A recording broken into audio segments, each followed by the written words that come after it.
Hello and welcome to the channel. I am Quantum, and it is my aim to help you remember that you are also. So, today I want to talk a little bit about a fundamental question that people tend to have as they are awakening. Why would a soul make the decision to quote unquote come to Earth? And I'll explain why I'm putting that in sort of quotes and qualifying that phrase. So, the reason why a soul primarily comes to Earth, the short answer is to become.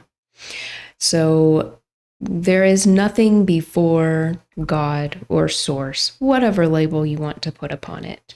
There is no thing that exists prior to the primordial substance. And so, in order for God to know itself, it must have experience. And in order to have experience, it must create a medium for that experience. At a more macrocosmic level, that is what we call the universe. At a more microcosmic level, when we begin to speak about individualization, meaning that fragment of source chooses to individualize its perspective and become that's what we call a soul, an individualized perspective or an individualized fragment of the source consciousness. In order to do that, that soul must create that microcosmic canvas, so to speak, which we call Earth. So, to make sure we're clear on a couple of definitions regarding this question, we would just simply define a soul as an individualized fragment of source. And again, source, God, creator, primordial being, whatever the label you want to put, it's that omnipresent substance that is creating all things, that is the basis of all things. And then we would define Earth as a state of consciousness. It is not a place, so to speak. It is not certainly not one place. The Earth plane is infinitely layered. All potentialities exist all the time. However, in order for us to have that experience, have these experiences that will lead us to become individualized, our perspective must necessarily be narrowed and filtered. So that is why we seem to have an experience on this plane of having one life, of having a linear experience. And so we would simply define Earth as a state of consciousness or a state of being in which the soul can create experiences in solid matter. And I define, when we say solid matter, that's taking all potentials that exist, focusing our awareness on one of those potentials, and slowing that down and condensing that light in order for that to present to us in our reality as what we perceive as solid matter. And this can be done, of course, either unconsciously or consciously. So that again leads to, a question that is certainly valid and prescient. Why would a soul choose to enter an experience and give up its consciousness, choose to create unconsciously? So that's what I'll talk about further.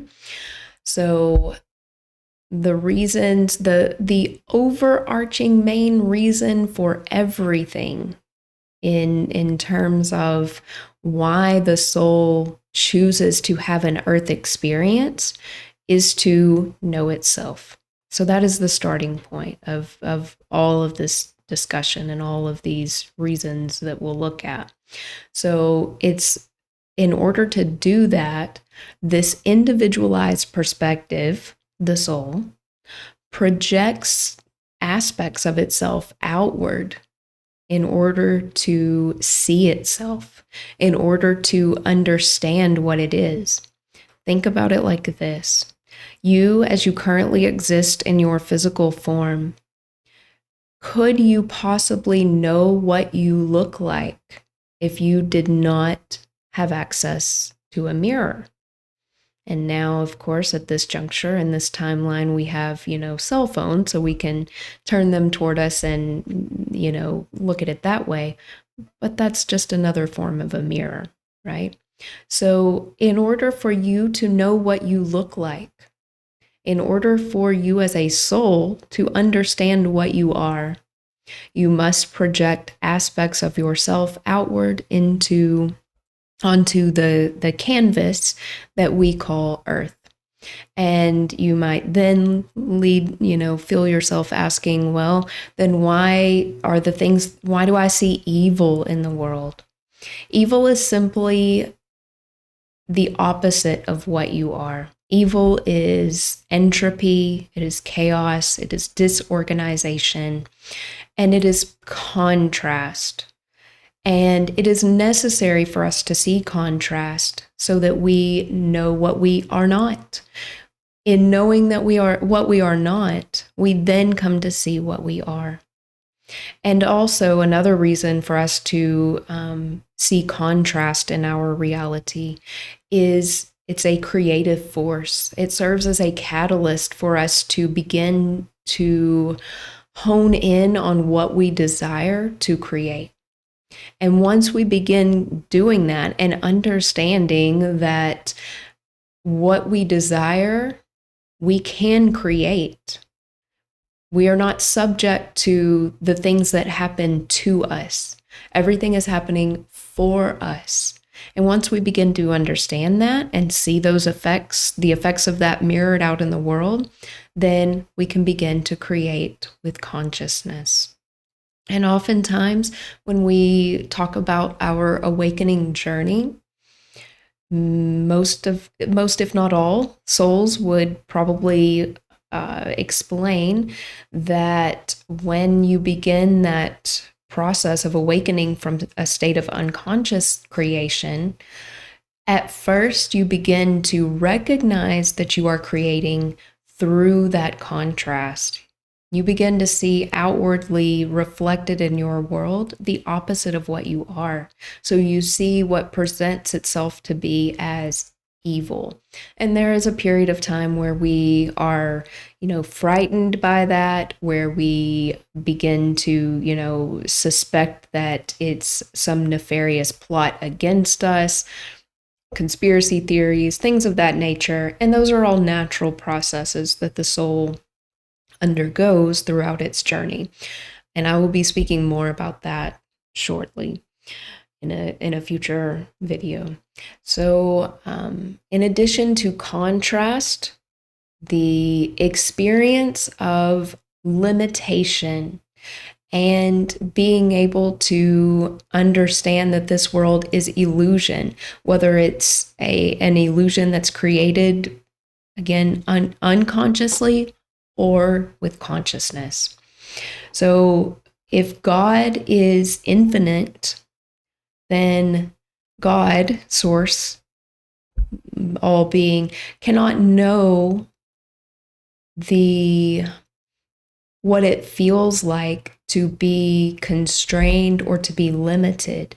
And so coming to earth, quote unquote, having an earthly experience means experiencing finitude, being able to see, to subject oneself, to have that willing suspension of disbelief that death is an ending, that you can die.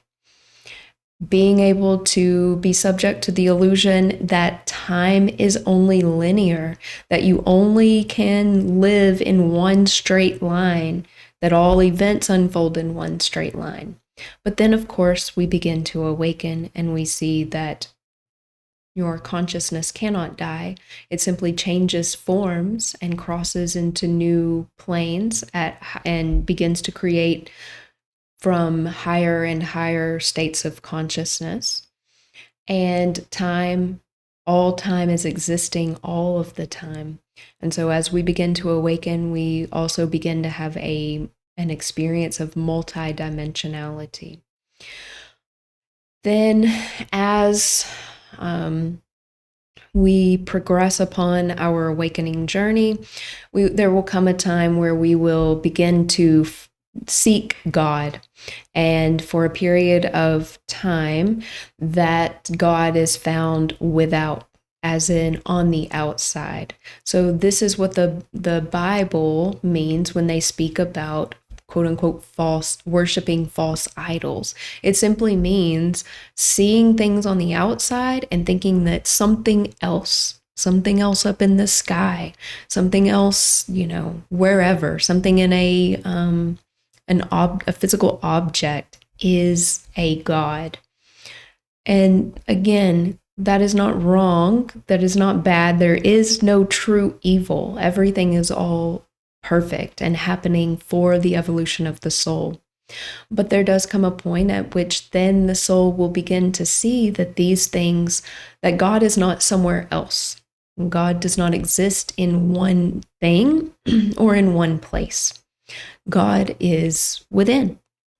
So eventually, as we continue to create with greater and greater consciousness, we come to see that God is contained within. And so finally, the sort of, I say final, but then again, that's a linear term. We come to recognize that we ourselves, we are God. We are the God that we have been looking for. And we begin to see that we individually have created this plane of experience. And we begin to see that there are things in our experience that we don't desire. And so then that helps us to further sharpen our creative swords and begin to create things that we do desire. And that's what we call awakening. All right. As mentioned previously, I will be covering the various stages of ascension as a soul individualizes, quote unquote, comes to earth, has the experience of limitation through that individualized experience, and then beyond, what happens to the soul beyond the earth plane of experience. Not necessarily meaning that that soul leaves behind the earth plane of experience, maybe not, but again, experience becomes more and more multi-dimensional. So I'll talk about those as much as possible in linear terms.